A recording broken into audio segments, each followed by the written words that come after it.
This is Crappy to Happy, and I am your host, Cass Dunn. I'm a clinical and coaching psychologist and mindfulness meditation teacher, and of course, author of the Crappy to Happy books. In this show, I bring you conversations with interesting, inspiring, intelligent people who are experts in their field and who have something of value to share that will help you feel less crappy and more happy.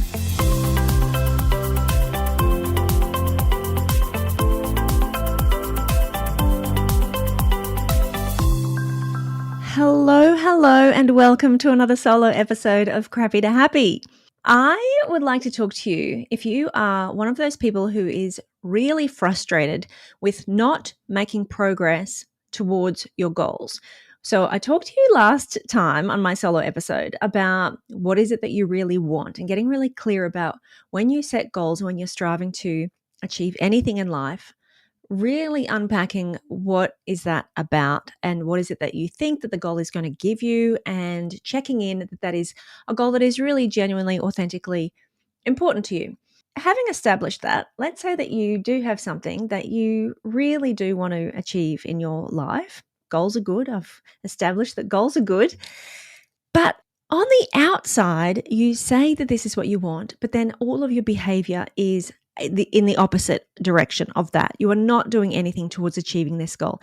Now, I have coaching clients who are in this position. So this is, I know, really relevant to a lot of people. And that's why I want to talk about it today. Now, even if this is not something that you are dealing with in your personal life and the goals that you have set for yourself, if you're a manager in an organization, then you might notice this with employees as well. It might be that people are saying that they're committed to achieve something or to grow something or to make a change or lead a project or step up, take on more responsibility. But the behavior that you're seeing is not consistent with that. And it can be really, really frustrating, not just for you, but for the person who is also stuck and wondering what is going on. And that's the key thing about this kind of behavior. It is just as frustrating for the individual because they know what they want. They're clear about what they want, and they can't for the life of them figure out why they just cannot get any momentum and cannot take really decisive, proper action towards that goal. So sometimes, not all the time, but sometimes what is going on here is a thing called competing commitments. Maybe you have heard of this, and this is a timely reminder for you to be aware of this phenomenon. This could be what's going on. If you've never heard of this, well, then you might be really interested. A competing commitment is essentially what it sounds like. On the outside, with your conscious mind, your thinking brain, you are very clear about what it is that you want, where it is that you're headed, what it is that you want to change or achieve. Somewhere else, at a more of an unconscious level perhaps, there is a force within you that is firmly committed to an agenda that is in direct opposition to what you say you want. There is a part of you that is acting in service to an opposing agenda. To give you like a really simplistic example, I say I want to grow my business. I say I want to be more successful and make more money. But some part of me believes that growing my business and becoming more successful and making more money would create a whole lot of stress in my life. That would mean I would have to work more hours. I'd probably have to hire more people. I don't know how I'd go with hiring more people. I wouldn't know where to start. It all just feels too much. It all feels too complicated and overwhelming. So therefore, all of my behavior, no matter how much I say I want to grow and what I want to achieve and how much money I want to make, how successful I want to be, all of my behavior is just wheel spinning. I do nothing to actually take action in the direction of my goal, because unconsciously there is this commitment to staying where I am because I'm afraid of the consequence. This shows up in all sorts of ways for all sorts of goals. I think I've talked on this podcast before about Bessel van der Kolk's work. He wrote The Body Keeps a Score, obviously, and he refers to a particular large study looking at obesity and finding that people who stayed on this program for a period of time, they lost all of this weight, they were really happy with the results, and then it got to a certain point where people started to just inexplicably put weight back on, and they couldn't work out what was going on. And then one day, just by accident, they found out through an interview with one of these participants that she had been sexually assaulted and that she had a deep fear that if she were to lose weight and become more visible, more attractive, then that was dangerous to her. So overweight meant being overlooked, and that meant being safe from unwanted attention. So that's another example of a competing commitment. On the outside, we think we want this thing, we're working towards it, we say we're working towards it, but then we're not making any progress, and it's because underneath, and it is often unconscious, and that's the key, right? It's like it's not in your conscious mind, it's often buried underneath. And so I want to share with you a way that you might be able to work through this yourself. It could be something that you want to work through with a coach if it's something that's causing repeated problems for you and you're really feeling stuck and frustrated. But you might just do some exploration around this yourself and see what you come up with. So one way that you can uncover this is by, first of all, getting very clear about what is it that you want. Obviously, you have to start from what do you want? What's the goal? What's the change you want to make? What do you want to achieve? Where are you going? And you may have already done that. You may want to think about that right now. And then sometimes a question that I will ask my coaching clients quite early on. In fact, now that I think about it, I haven't asked it for a while. But one thing that I used to ask pretty regularly with my coaching clients was, after I've asked them, how great is this going to be? What's all the positive benefits that you perceive? How's life going to be different? What's going to be amazing? Really engaging all of those emotions so they get really invested in this change that they want to make. It can also be really helpful to ask, and what do you think the negative consequences will be? What are the negative consequences of achieving this thing? And often people will be a bit stumped initially because all they're thinking about is the positive consequences of achieving a goal. But sometimes they can quite readily come up with, given a minute to think about it, they can quite readily come up with, oh, well, yeah, I might get busier, I might get more visible, I might take on extra responsibility, it might involve time away from my family, it might involve having to make some sacrifices, to get to the goal that I want to achieve. Some of that's really obvious. Oh, I want to run a marathon. I'm going to have to give up pizza night and alcohol and all of the other fun things and sleep-ins and partying.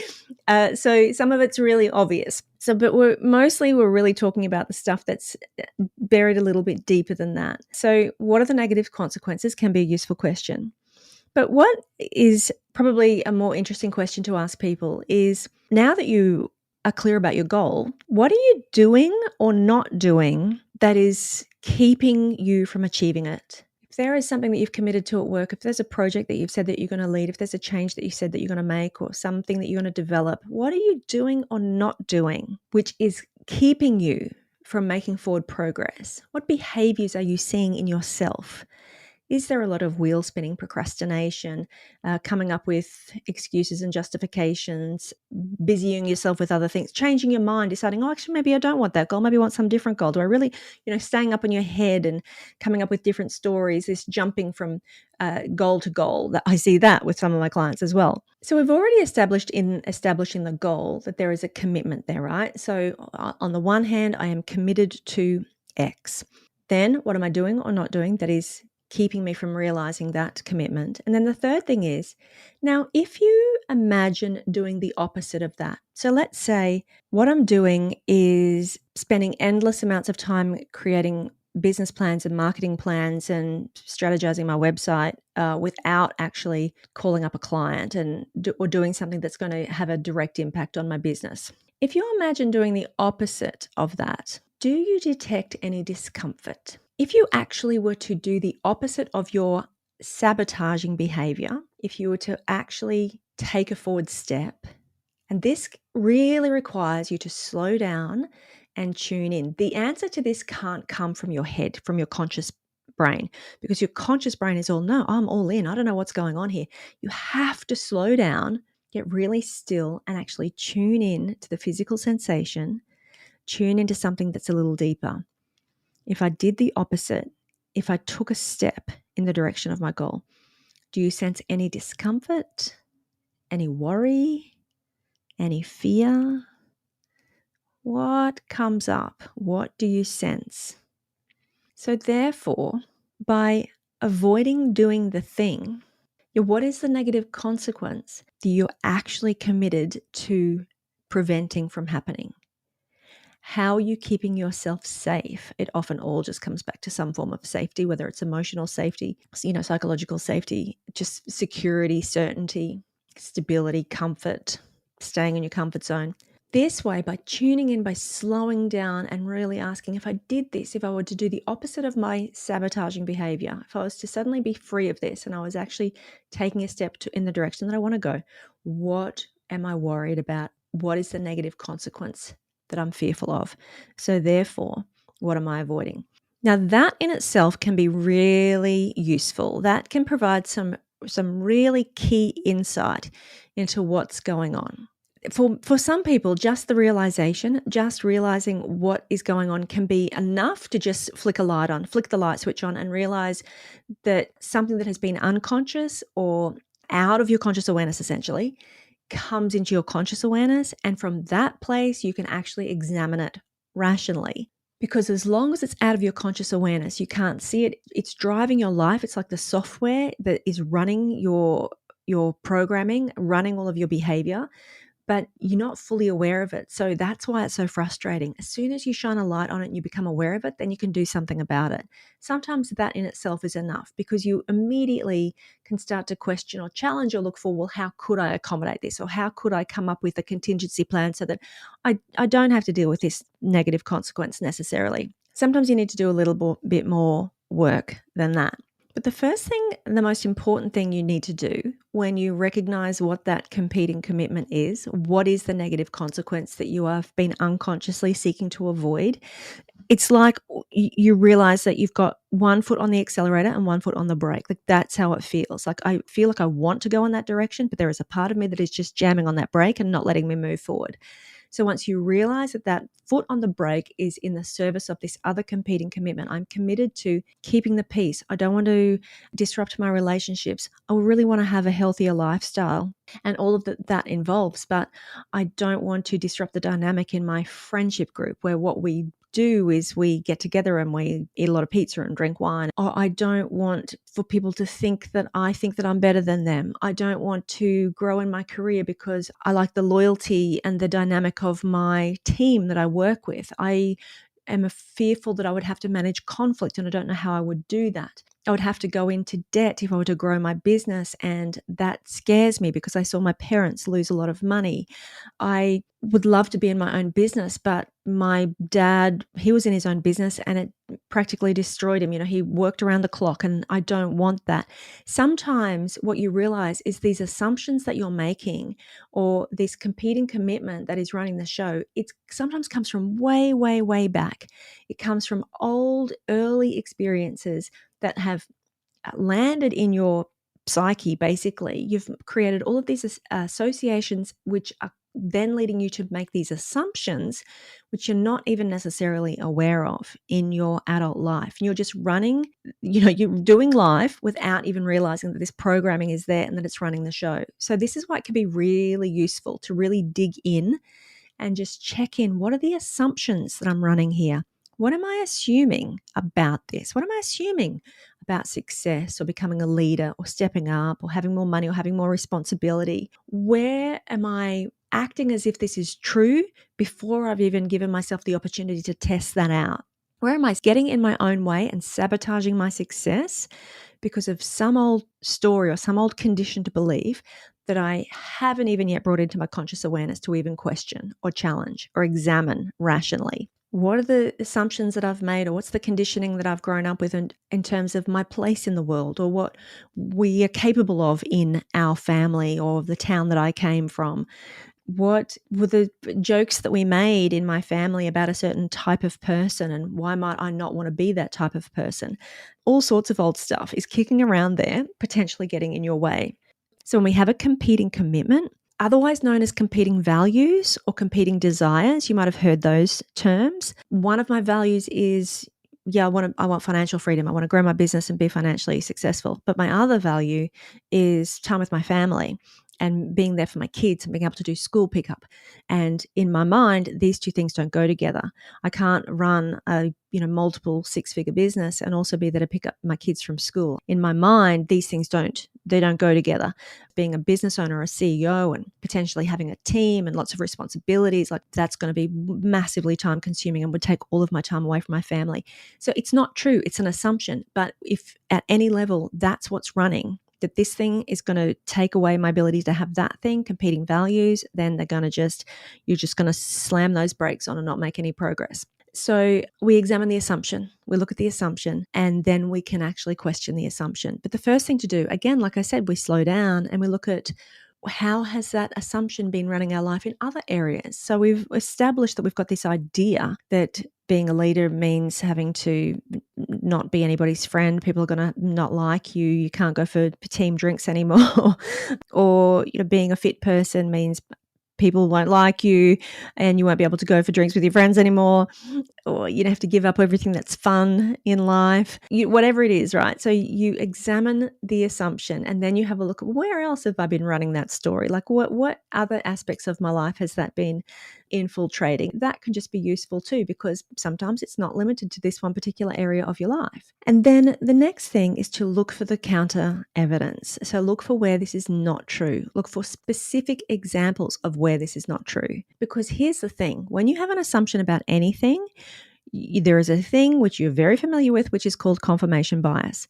So when you have an assumption, you believe something to be true at any level, then your brain is very busy, always looking for the evidence to support that belief. It will discount, dismiss, deny, just filter out any examples of where that is not true, and it will filter in and highlight and focus on all of the examples of that being true. So it is your job, and it takes effort to actively look for examples of where this is not true, to challenge that assumption. You just need to have some sense of the possibility that this might not be true. You don't have to completely dismantle this idea, because there may be some examples where it's true. Some CEOs are very busy and never spend time with their families. All you want is it's just a few examples to open your mind to the possibility that this doesn't have to be true, that this doesn't have to be the reality for you. So we start to just shake up, loosen up the grip of that belief. We start looking for some examples that maybe something else might be possible. And then what we do is we take that insight and we turn it into action. So then we start setting up an experiment, if you will, where we, with curiosity, with an open mind, we decide to take an action to test our new assumption, to test the idea that maybe this is not true. Changing a belief is going to come from our lived experience. So what we have to do is we have to create opportunities for ourselves to do the thing we're afraid of, to take the step, to just test out, is it true? Did my worst fear become a reality? Was I able to put things in place to ensure that that didn't happen? Maybe my assumption was just completely off the mark and it was just grounded on nothing. Then you start to take small steps in the direction of where you want to go. You reality check your assumptions, and you slowly over time, with your lived experience, you create a new set of beliefs which set you up for a new reality, to be able to go forward, take that foot off the brake, and to be able to move forward in the direction that you want to go, knowing that there is no longer any internal conflict or internal tension that is keeping you stuck. And if you do notice any sort of resistance coming up, if you do notice your wheels spinning, saying you're going to do something or not doing it, well, then maybe you can come back and revisit and check in what else is going on. But competing commitments, otherwise known as competing values, competing desires, very, very useful. If you are looking to make a change or work towards a goal, it can really derail your progress. It can be so incredibly frustrating. It's one of the main reasons for self-sabotaging behavior. So I think it's really useful, and I hope you found that helpful. Just a reminder that next week, the 23rd of July, I am running my confidence workshop for free. Feel free to come along. You can register on my website, cassdunn.com. You'll see the sign up at the top of the website. My emails are glitching at the moment. They're not working. So if you don't get a confirmation that you have registered, it is just because emails aren't working at the moment. Hopefully that will be resolved really soon. Hopefully even by the time you listen to this podcast, it might be resolved. But if not, send me a note and I can check that you are definitely registered. And hopefully it will all be resolved before the workshop next Tuesday, because I will be emailing you a reminder. That is it from me for this week. I hope you are all doing well. As I mentioned last week, send me a voice note. Go to cassdunn.com/podcast. I love to get your voice memos. And I can't wait to catch you next week for another episode of Crappy to Happy.